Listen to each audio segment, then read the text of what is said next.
Dr. Kingsley Moghalu, politician, university professor, and former deputy governor of the Central Bank of Nigeria, is still in the race for the 2023 presidential election, but with a different political party, the African Democratic Party. In addition to telling us what he'll be doing differently in the run-up to the 2023 election, the former presidential candidate of the Young Progressives will be giving us his assessment of the 5-year National Development Plan recently approved by the federal government. Dr. Moghalu will be joining us from Oxford University, United Kingdom, where he is a visiting fellow of the Oxford Martin School of the university. Good morning, Dr. Moghalu, and thank you for joining us on the show. Yeah. Good morning, Tundun. Let me correct something you said. You referred to the political party that I had joined as the African Democratic Party. That's not correct. It's the African Democratic Congress, ADC. Thank you for that correction. Yeah. But it's still African Democratic, all the same. Well, good morning, Kingsley. You could say so. Good to have you again on morning, the program. Morning, Ruben. Yeah. Now, the National Development Plan that was recently approved by the federal government to the tune of about 348 trillion, supposed to be a 5-year program and a successor to the Economic and Recovery Growth Plan. Now, is it not too ambitious, over-ambitious, 348 trillion? Where is that money going to come from? The Minister of Finance in this day newspaper Monday interview today is saying, well, look, they can manage it. The economy is already diversified. What are your thoughts on that National Development Plan? I do agree that it seems a little bit ambitious, given what we know to be the reality of Nigeria's fiscal and broader economic condition today, which is not really as strong as it should be. Nevertheless, I think, we should do the best we can, since they've already approved the plan and the president has approved it. But I should say something about economic plans in Nigeria.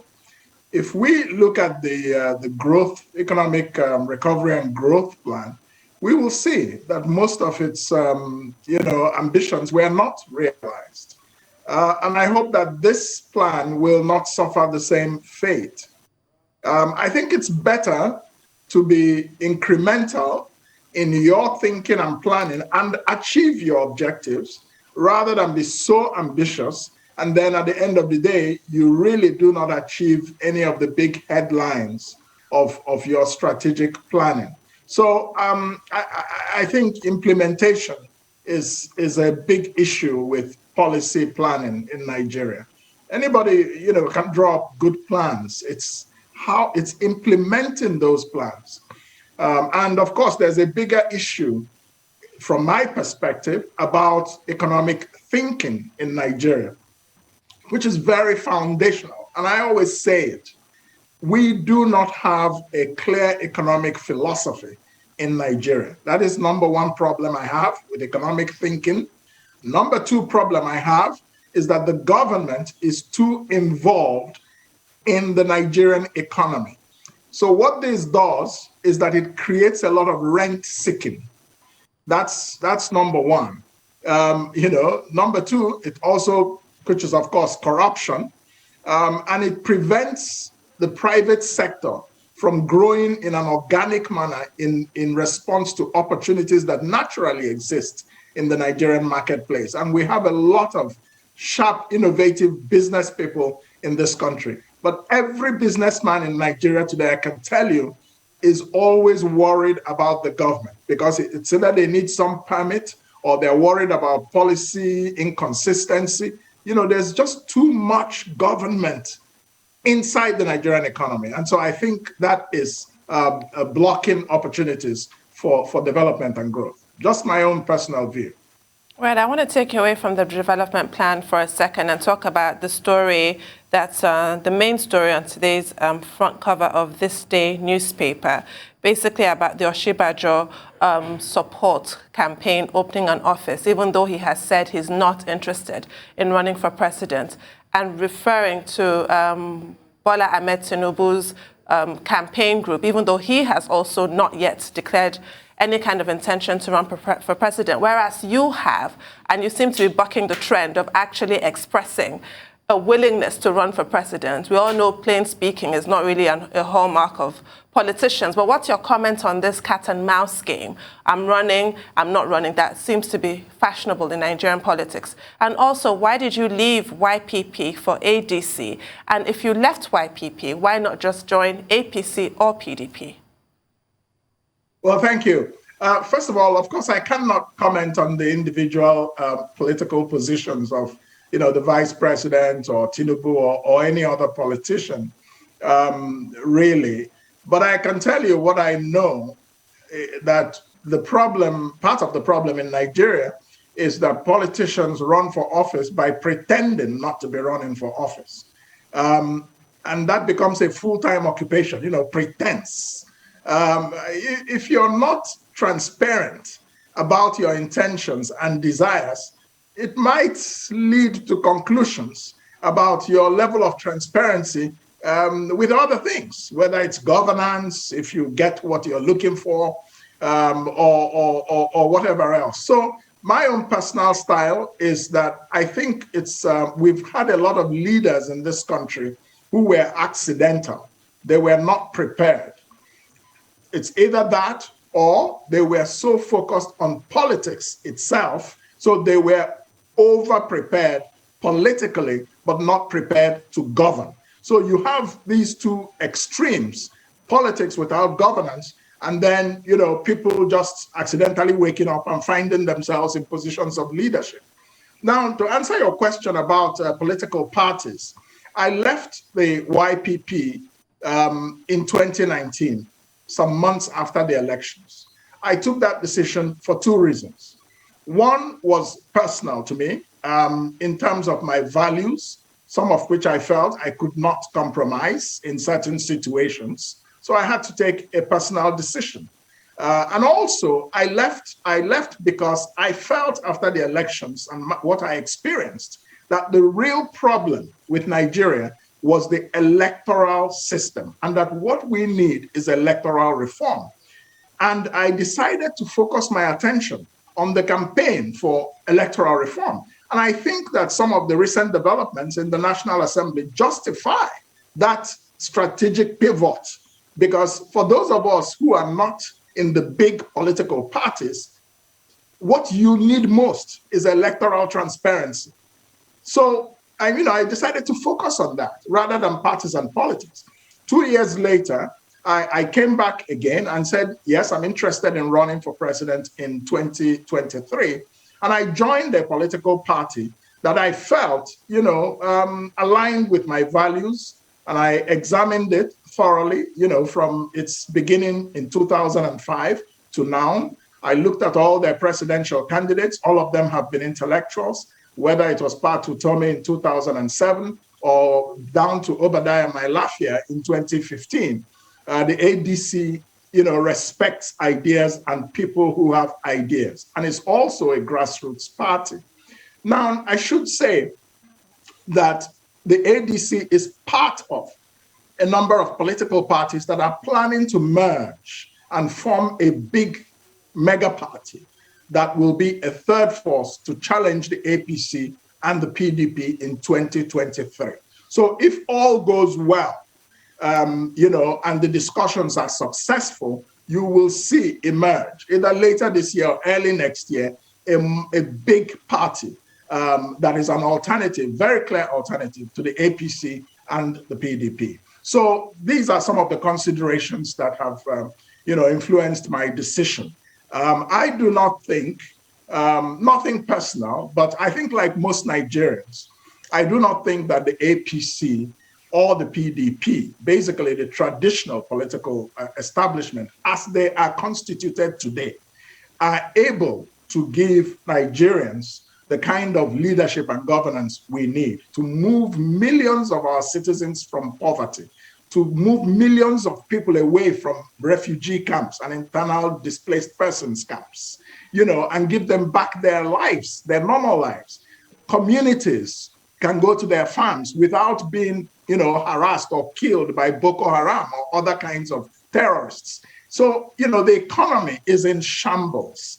And even when it was growing better than it is or has been in recent years, many people were still in poverty. So there's a big difference between human development, people being poor or not being poor, and economic growth, and then, structural economic transformation. So these are some of the reasons I have made the decisions I have made. And I realize that, when I make my decisions, I think very carefully and I think long term. I have the courage, the internal resilience to buck conventional wisdom. When I entered politics in 2019, a lot of people expected that I would have joined APC or PDP.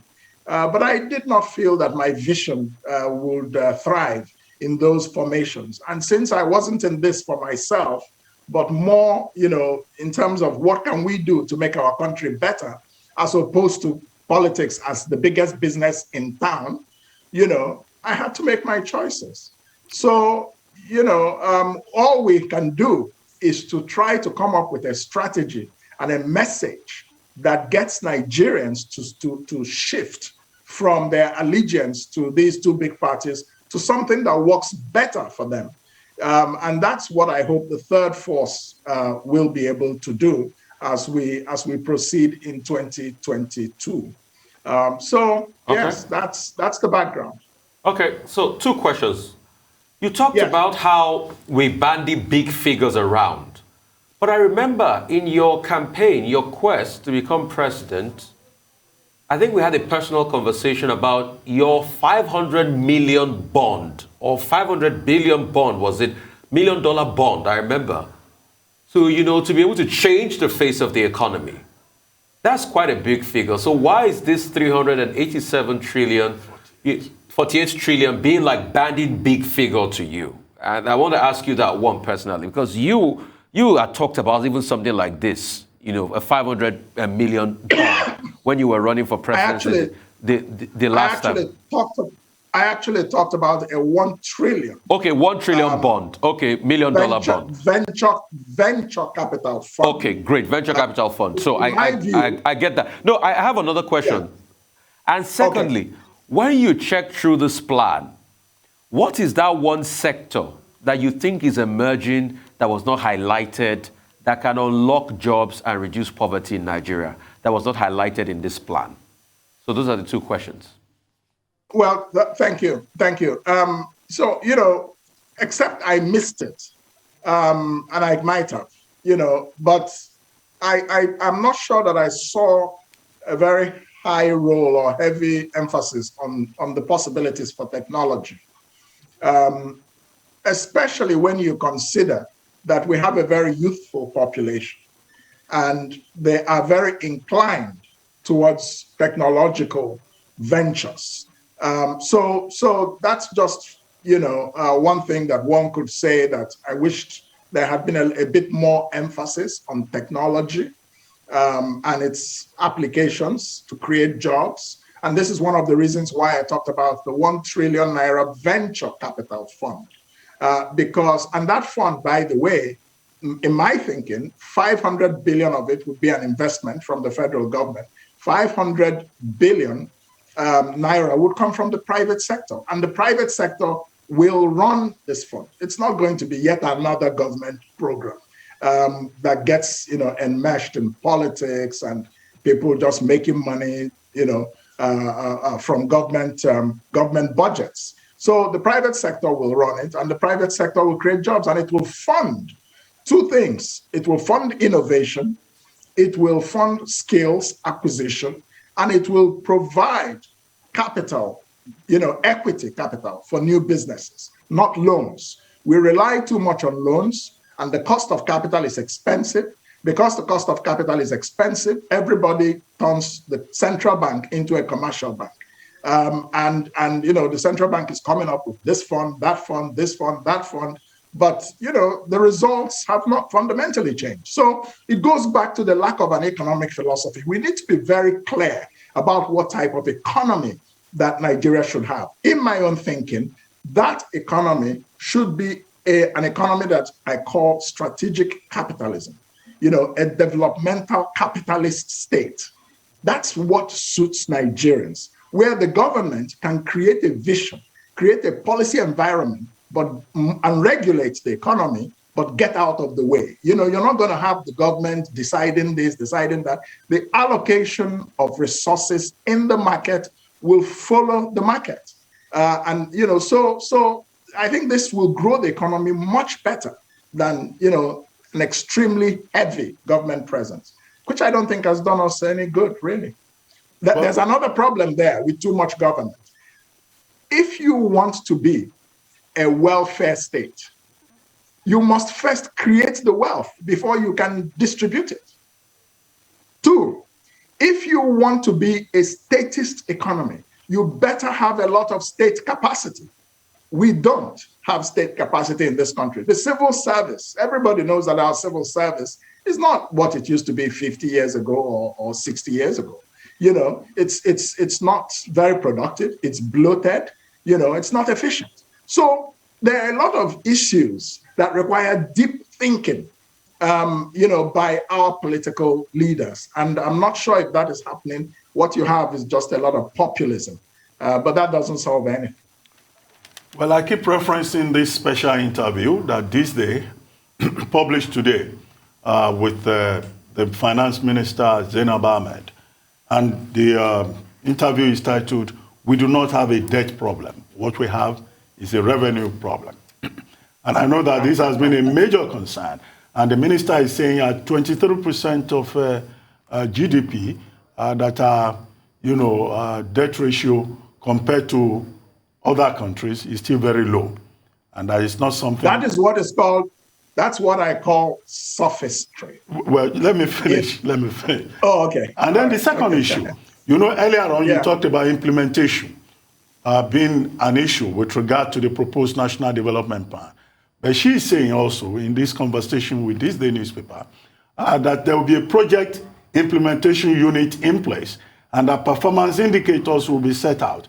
And that with those two factors, that there will be no need to fear about the implementation of the National Development Plan as proposed. Do you share a view, particularly with regard to... Well, first of all, let me say, I have not read the interview. I'm in Oxford as I speak to you. So understandably, I haven't seen the newspaper. But if they have, thought about and are going to implement a project management approach to this development plan, then I think it's a good thing. And I have to say that's a step in the right direction. And so let's hope that that project management approach will help to keep everybody focused, the necessary people's feet on the fire. Targets are being watched, because what you cannot measure, you really don't value, and you're not going to be able to achieve if you don't measure things. So if that's the case, I think that's a good approach. On the matter of the debt, I'll disagree a little bit. I will say that if you are, out of every 1 naira you earn, you spend 90 kobo servicing your debt, especially for developing countries such as us. We're not the United States. People say, oh, go and look at America. They borrow trillions. Go and look at, I laugh. You are talking about economies that are very developed and very mature. They have a substructure, but for us, our entire fiscal management framework has just not delivered. We have a tax to GDP ratio of about 8%, which is one of the lowest, even in Africa, not to talk about the world. You cannot run a government without generating fiscal revenue domestically. You can't run a government any more than you can run your family or you can run your business 90% on borrowing. I'm sorry, I have to disagree with that. So I don't think that I think it's sophistry to say, because we have a debt to GDP ratio of 23%. No, we are stressed and we are borrowing more and more and more. We've just taken another euro loan, and all of that. All these things, they're stressing us right now. They will continue to stress us in the future. and so a new generation will inherit this debt and suffer for it. The political actions of a government that is in transition. They will live in 2023. Now, who go pay the money? The people who are coming. Right. I want to take you back to that National Development Plan. Does the huge involvement of the private sector make any difference to you in terms of your thoughts on it? Because there's an investment size of 348.7 trillion, with 14.3% coming from the public sector and 85.7% from the private sector. Yes, it is only the presumption that a lot of that money will come from the private sector that would make such a figure even viable, because you know that the government just doesn't have the money to push into this. So the involvement of the private sector is a good thing, and I don't think it's bad. It's simply this, and there's also another problem I find with the way we involve the private sector in economic policy. If you go to economies that are mature, governments make policy. They don't invite businessmen to come and make policy, because there's a problem of what we call incumbent capitalists who are always on the lookout for their business interests. They may want to find a way to accommodate it in the larger picture of things. But if you have a capable state, they make the policy. You can have a form of interface with the private sector. I said that if I were president of Nigeria, what we would have would be a state business relations council. I've thought about these things quite deeply. And how should the government relate with the private sector so that there is a very strong interface and the reality of the market conditions is taken into consideration in making policy. But when you involve the private sector itself in the policy making, yeah, it has risks. That's all I would say. Okay, we have less than a minute. You can give a one-word answer. IMF is knocking on our doors again. They are saying remove subsidies. What's your take on this? To remove or not to remove? We're looking at first quarter next year. Yes, I think Nigeria has no choice but to face the difficult task of reforms, including with subsidies. But when you are thinking about removing subsidies, one, we're in a very difficult time, just coming out of COVID. So we also have to consider that. And you also have to plan for subsidy removal, because how will it affect the poor? How it will affect the rich does not concern me. It's about how it will affect poor people. So if you make proper provision, then the removal of a lot of these subsidies, which we've had for years, and the economy is still terrible. I think, we should subsidize production, not consumption. That has always been my point. Finally, Kingsley, this week you are delivering at the University of Oxford the Martin Research Center lectures. Could you give an insight into what would likely be the major themes you'll be dealing with? Well, thank you. Thank you, Ruben. Yes, this week I'll be delivering 3 lectures at Oxford University. The first will be a lecture at the Oxford Martin School, where I am a visiting fellow. And that lecture will be on the political economy of Nigeria, challenges and opportunities. So I'll be looking at Nigeria's political and economic problems and, structurally from a political economy point of view, and how the Nigerian state can come out of its current crisis. So that's the first lecture. On Thursday, I'll be giving another lecture at the Blavatnik School of Government at Oxford University. And that lecture will be on emerging markets in the world's economy. And I'll be looking at the complexities of Latin America, Southeast Asia, and Africa. And what are the differences, what are the advantages of each region, and what is the outlook for emerging markets? Of course, in that context, you also have Nigeria, which is, many people would say, is an emerging market, or some would say is a frontier market. Then on Friday, I'll be speaking to the Oxford Diplomatic Society on the topic of international relations in the 21st century, new problems, new opportunities. So these lectures cover, and we would expect a lot of senior faculty from Oxford University, professors, students, members of the university community, including Nigerians. There's quite a number of young Nigerians here, who will be part of all these engagements. Well, I see you have your next book already almost fully written. We wish you all the best. Well, Thank you very much. Thank you very much for joining us.